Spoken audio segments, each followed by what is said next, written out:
So we built the Wonder Sound in 2016, opened it up, gave it away to just become whatever it was going to become. The Wonder Sound has, fortunately, sort of become its own living, breathing creature.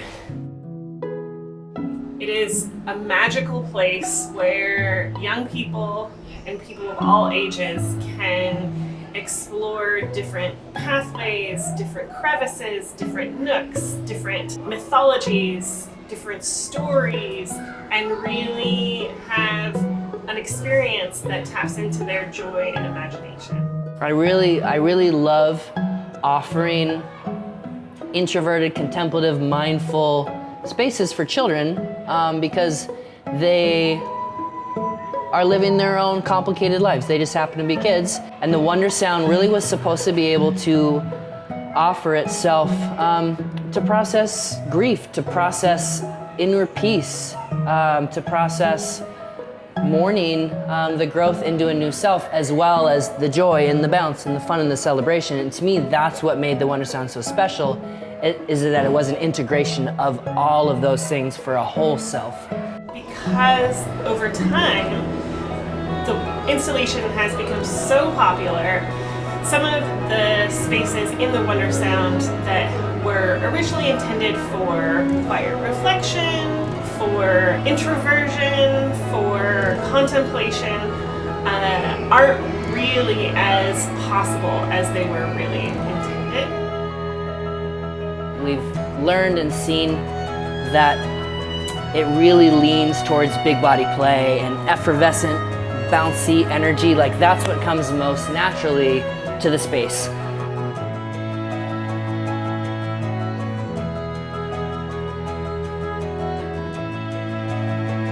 When we were thinking about the Wonder Sound in 2023, we started conversations with Les about how to tap into some of those original intentions. And collectively, we embarked on the exciting opportunity to expand the Wonder Sound. So really creating an extension of the original installation that at its center focused on contemplation and reflection as both a counterpoint and a companion to the existing Wonder Sound experience. And so we thought, what if we took this idea of an expansion or renovation to the Wonder Sound and tried to really lean into a space that offers itself to that introverted quality, to that inner peace, to that inner journey, but we widened that threshold of accessibility both physically, neurologically, emotionally, and we just leaned into that. Because there are certain spaces that we made a choice way back in 2016 when we built it to make as if you were going into a cave. Like it's something that you really have to go out of your way, get on your hands and knees and crawl into. We wanted the new Wonder Sound expansion to be something that anyone could access and fully experience. And in order to do that, we collaborated with San Diego-based inclusion experts, Kids Included Together. They really are the national experts on inclusion for young people in informal spaces. They work with museums and camps and after-school programs all over the country to make sure that inclusion is centered for all abilities and all kids.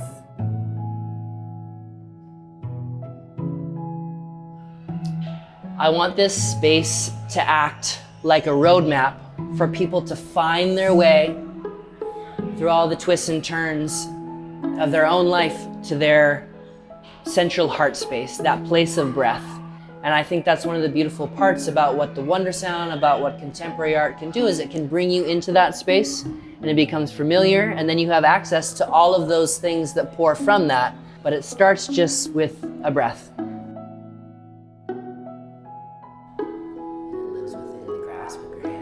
This heart space, within this lung space, and take a big deep breath and exhale and breathe in this wellspring of joy and deep connection and heartfulness and spirit into your lungs, and give it away.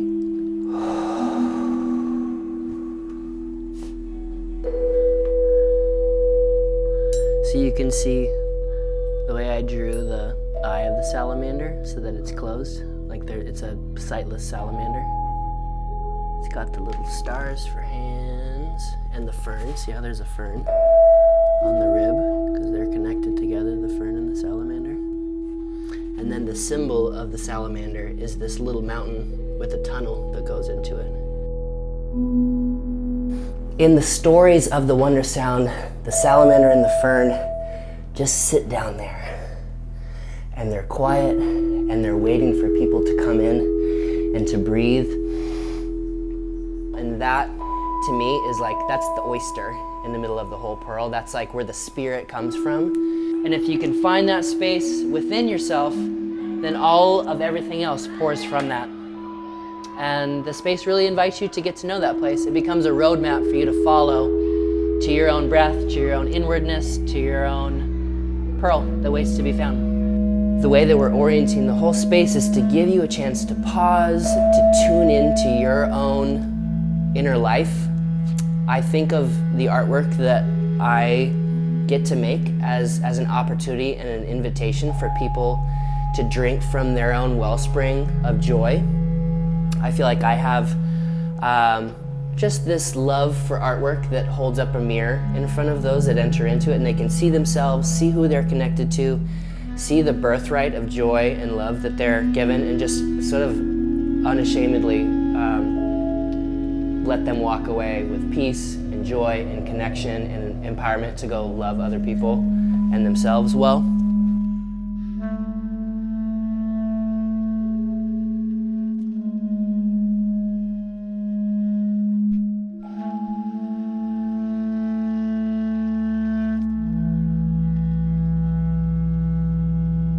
And they took a big, huge inhale, and then they let it out, and their breath came out orange like fire. They could hear the rock crack, and it opened up a new passageway.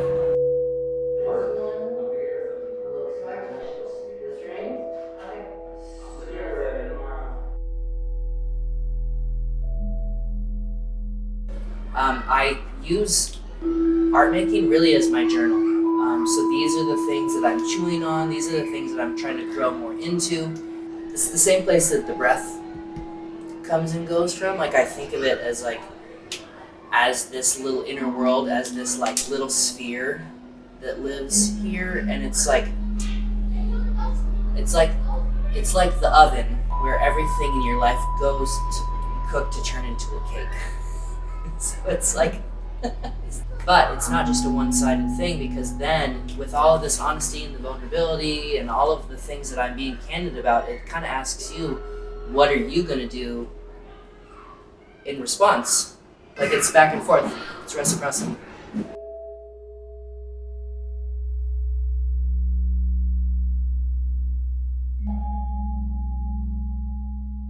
Do do do do do. Do do do do do do do do do do do do do do.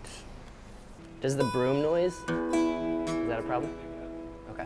I was falling asleep last night and I was thinking, oh, this new installation is the breath and lungs of the Wonder Sound. You wouldn't know it by looking at it now, because this looks like a framed out house. This is like the origin of the breath of the thing. And when you go into the original Wonder Sound, everything is painted teal, and everybody's like, why is it teal? I'm not gonna answer why it's teal, but I did want to show that this is almost, again, like the spring. Everything comes out from there, and it's gonna pour out the front door. It's almost like they're inviting you in for this big inhale and an exhale. And on the ceiling in the space just next to the light, all of the teal that's literally everywhere in the whole thing has one little origin point. It just comes from one little spot. And this is a theme that pops up in there too. It's a one-way street into the spoon room, and there's just one source. And it's that metaphor that you also have that origin space, and you can have your breath be your guide to get to that. The flow of this is very much this circular element, and we're anticipating that people are gonna walk in that single doorway at the front, and they're gonna pass by a lot of the things that are on the walls initially.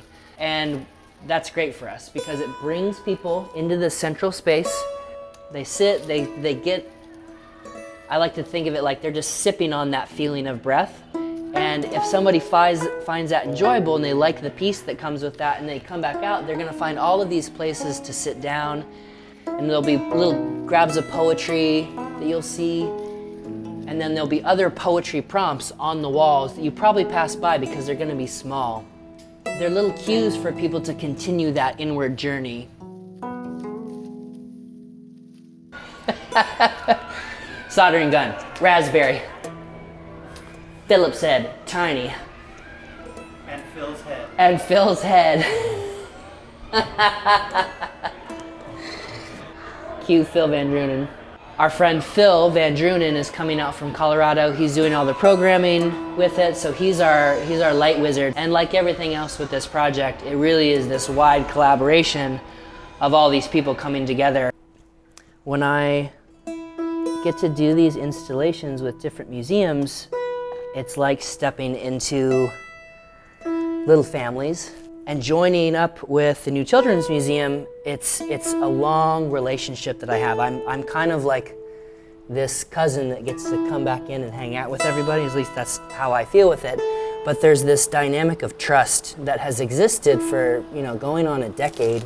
And the folks that run the museum come from this space where I consider them cut from the same cloth, that we have this same idea that it's not art just to put something pretty on the wall, but it has this bigger mission. When people think of a children's museum, I think it can get a little old McDonald in what their stereotype is, and those spaces that are offered to children really just cater to them like playing and having fun, but that isn't the whole life of a child. It's about giving people that opportunity to walk away with a greater sense of their own fullness, for people to step into the space and to leave enlivened and lit up and connected to not only their child self, but if you're an adult, like you can connect with that transformation that you've experienced since you were a kid.